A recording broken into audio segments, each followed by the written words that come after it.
주님께서 여러분과 함께 또한 사제의 영과 함께 마테오가 전한 거룩한 복음입니다. 주님 영광 받으소서. 그때 예수님께서 제자들에게 말씀하셨다. 너희는 기도할 때 다른 민족 사람들처럼 빈말을 되풀이하지 마라. 그들은 말을 많이 해야 들어주시는 줄로 생각한다. 그러니 그들을 닮지 마라. 너희 아버지께서는 너희가 청하기도 전에 무엇이 필요한지 알고 계신다. 그러므로 너희는 이렇게 기도하여라. 하늘에 계신 저희 아버지, 아버지의 이름을 거룩히 드러내시며 아버지의 나라가 오게 하시며 아버지의 뜻이 하늘에서와 같이 땅에서도 이루어지게 하소서. 오늘 저희에게 일용할 양식을 주시고 저희에게 잘못한 일을 저희도 용서하였듯이 저희 잘못을 용서하시고 저희를 유혹에 빠지지 않게 하시고 저희를 악에서 구하소서. 너희가 다른 사람들의 허물을 용서하면 하늘의 너희 아버지께서도 너희를 용서하실 것이다. 그러나 너희가 다른 사람들을 용서하지 않으면 아버지께서도 너희의 허물을 용서하지 않으실 것이다. 주님의 말씀입니다. 그리스도님 참미합니다.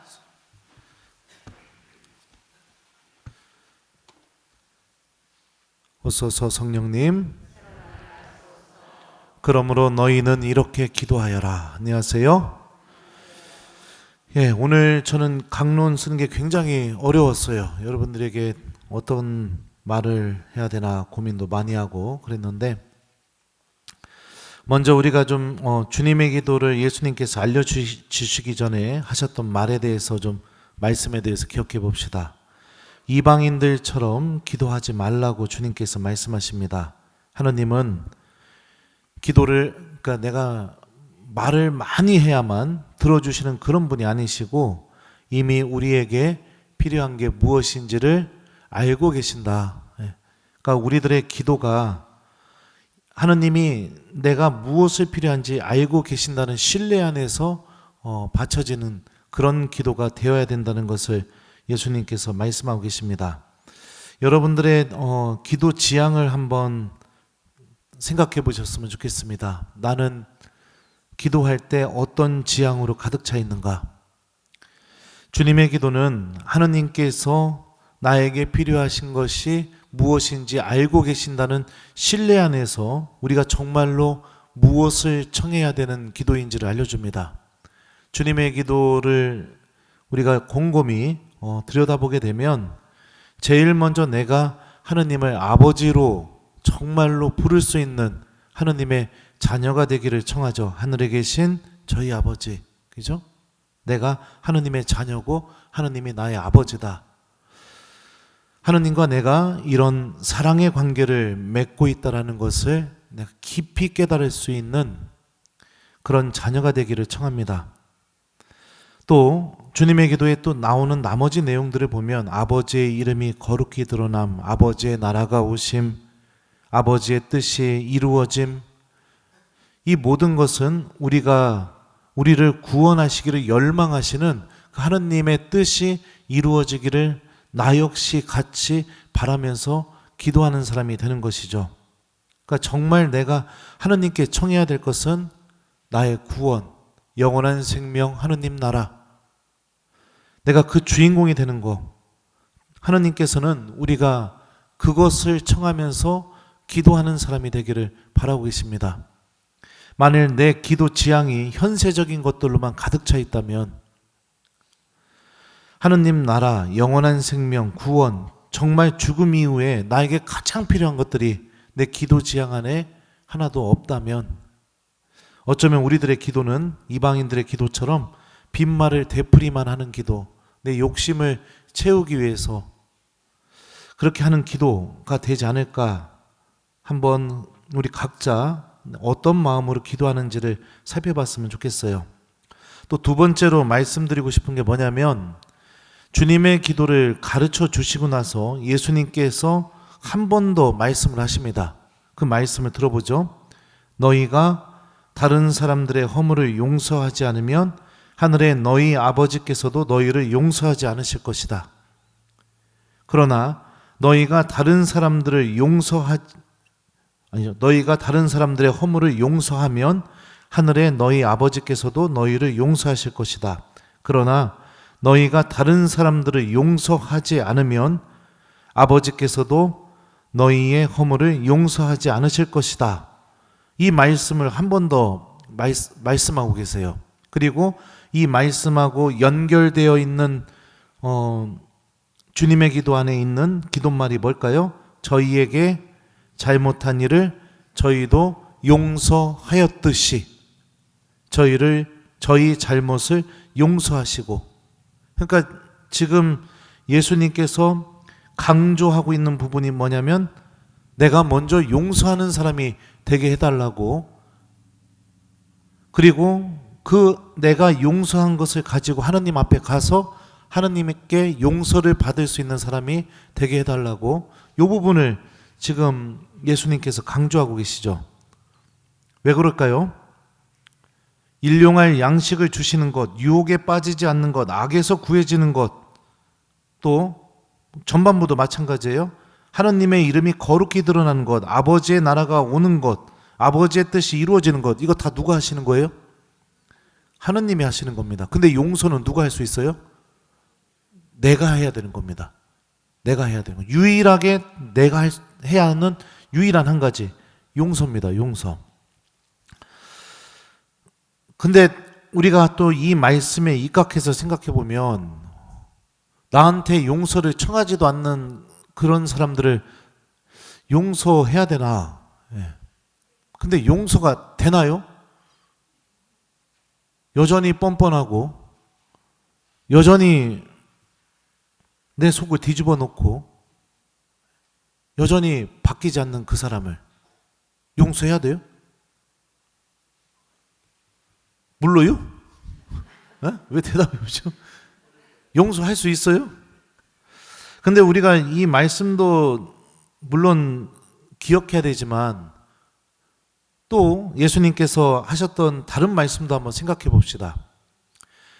너희가 제단에 예물을 드리려고 할 때 너희에게 원망 품은 형제가 생각나면 그 예물을 제단에 놓아두고 물러가 먼저 그 형제와 화해하여라 라는 말씀도 하셨어요. 예수님께서. 그러니까 내가 무조건적인 용서를 해야 되는가? 나한테 용서를 청하지도 않고 계속 상처 주고 있는 저 사람을 내가 무조건적으로 용서해야 되는가? 참 의문입니다. 제가 이것 때문에 강론 쓰기가 굉장히 힘들었어요. 저도 아직까지 솔직하게 말하면 불편한 사람들이 아직도 있습니다. 만나면요.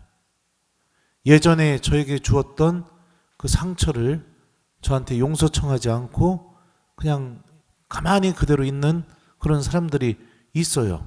불편해요. 만나면.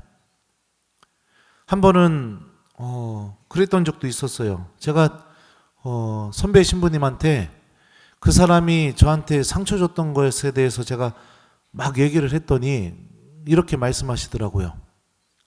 예수님, 너 성서 공부한 신부잖아. 예수님이 뭐라고 말씀하셨어? 용서하라고 하셨죠. 그럼 말씀 공부한 신부면 예수님 말씀 믿고 좀 네가 먼저 다가가 보면 안 돼? 그 말씀 때문에 진짜 가서 제가 먼저 사과를 청했던 적도 있었습니다. 근데 또 뭐 좋게 얘기가 끝났어요. 근데 시간이 지나고 나니까 1번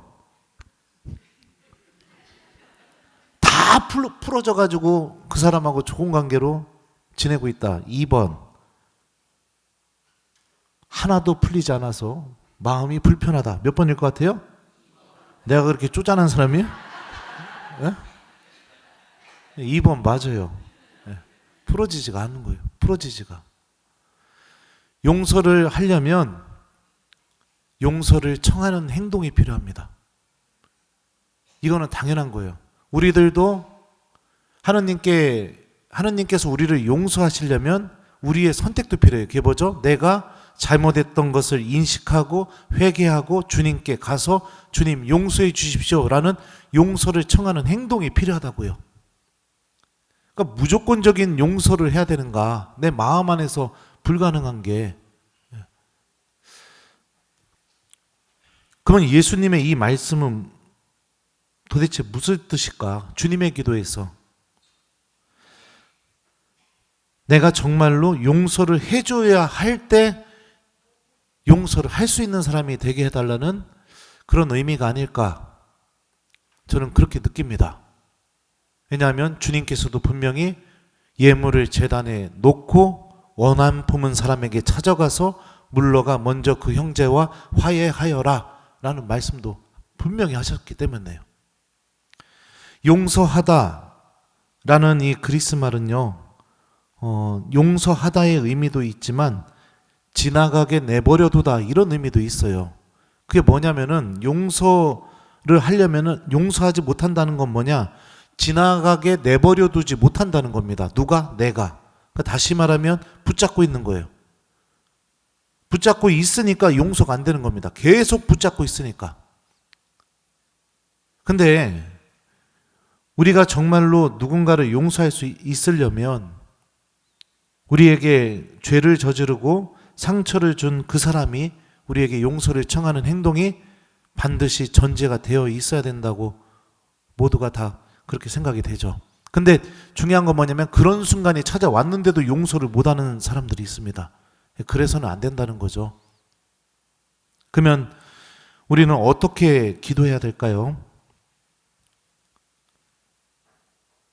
그 사람이 용서를 청할 수 있도록, 또 나도 용서해야 되는 순간이 다가올 때 그 사람이 용서를 청했을 때 나도 용서할 수 있는 사람이 될 수 있도록 그렇게 우리가 기도를 할 때마다 청해 본다면 우리가 이 용서의 문제에 대해서 조금은 더 뭐 어떻게 얘기할까요? 자유롭게 또 좀 더 편안하게 받아들일 수 있지 않을까 그런 생각이 듭니다. 누구나 넘어지고 누구나 약합니다. 누구나 실수할 수 있습니다. 나도 넘어지고 나도 약한 사람입니다. 그러니까 이 주님의 기도를 우리가 묵상하면서 생각해 봤으면 좋겠습니다. 가장 좋은 길은 내가 누군가에게 실수를 하거나 마음을 아프게 했다면 그 실수와 상처가 정말로 눈덩이처럼 그 사람 안에서 커져가지고 그 사람이 나를 용서할 수 없는 지경까지 만들지 않는 선택을 하는 게 가장 현명한 거죠. 용서하는 사람보다 용서를 청하는데 인색하지 않는 사람이 되는 게 저는 가장 현명한 길이 된다고 생각합니다. 작은 거 하나에도 여러분들 용서를 청할 수 있는 마음을 잃어버리지 마십시오. 아주 작은 것 하나에도. 우리 마음은 분명히 알고 있어요. 상대방이 무엇인가 나 때문에 불편해하고 있고 무엇인가 나 때문에 아파하고 있다는 거 굳이 말로 표현하지 않아도 만나면 분명히 느끼고 있습니다. 그런 순간이 찾아올 때 내가 용서를 청하는 것에 대해서 인색하지 않게 된다면 이 주님의 이 기도 말이요, 저희에게 잘못한 일을 저희도 용서하였듯이, 이 말씀이 그 사람에게도 우리에게도 지키기 어려운 말씀이 아니라 쉽다고는 표현은 못하겠지만 그래도 실천할 수 있는 그런 말씀으로 다가올 수 있을 것 같습니다. 오늘 일독서에서도 하느님께서 이런 말씀하시죠. 이처럼 내 입에서 나가는 나의 말도 나에게 헛되이 돌아오지 않고 반드시 내가 뜻하는 바를 이루며 내가 내린 사명을 완수하고야 만다. 하느님의 말씀은 반드시 이루어지는 힘을 갖고 있다는 게 일독서에서 드러나는 신비죠. 그 반드시 이루어지는 힘으로 만들어진 기도가 바로 주님의 기도입니다. 반드시 이루어지는 힘이 담겨져 있는 기도. 주님의 기도를 바치면서 우리를 향한 하느님의 구원, 하느님이 가장 열망하는 이 하느님의 구원이 반드시 이루어진다는 믿음과 함께 기도를 할 수 있는 신앙인, 특별히 주님의 기도 안에서 유일하게 내가 해야만 하는 한 가지죠. 그 용서. 이 용서에 대해서도 누군가가 나에게 용서를 청할 때마다 하느님을 기억하면서 내가 용서를 해주는데 인색한 사람이 되지 않는 신앙인. 그리고 한 가지 더 붙이자면 나도 누군가에게 용서를 청하는데 인색하지 않는 신앙인. 이런 마음을 갖고 우리가 주님의 기도를 바친다면 주님의 기도 안에 담겨져 있는 이 하느님의 뜻은 우리들의 삶 안에서 반드시 이루어지게 될 것입니다. 오늘 숙제는 여러분들 주님의 기도를 한번 주무시기 전에 천천히 한번 바쳐보는 것을 숙제로 드립니다. 기도말 하나하나가 반드시 이루어지는 힘을 갖고 있다는 것을 기억하고, 특별히 내가 아직까지 용서하지 못하는 사람들이 있다면 그들이 회개하고 또 용서를 청할 수 있는 은총이 그들에게 주어질 수 있도록, 또 나 역시 누군가에게 아직까지 용서를 청하지 못하고 있다면 하느님의 도우심으로 그들에게 찾아가 용서를 청할 수 있는 사람이 될 수 있도록, 나도 그 사람도 나도 용서할 수 있는 사람이 될 수 있도록 주님께 도움 청하면서 우리 기도한다면 하느님께서 이 주님의 기도 안에 담겨있는 이 신비를 반드시 우리 안에서 열매로 맺어주실 것입니다. 오늘 숙제는 여러분들 주님의 기도 한번 천천히 바치기, 요거를 숙제로 드립니다. 그러므로 너희는 이렇게 기도하여라. 아멘.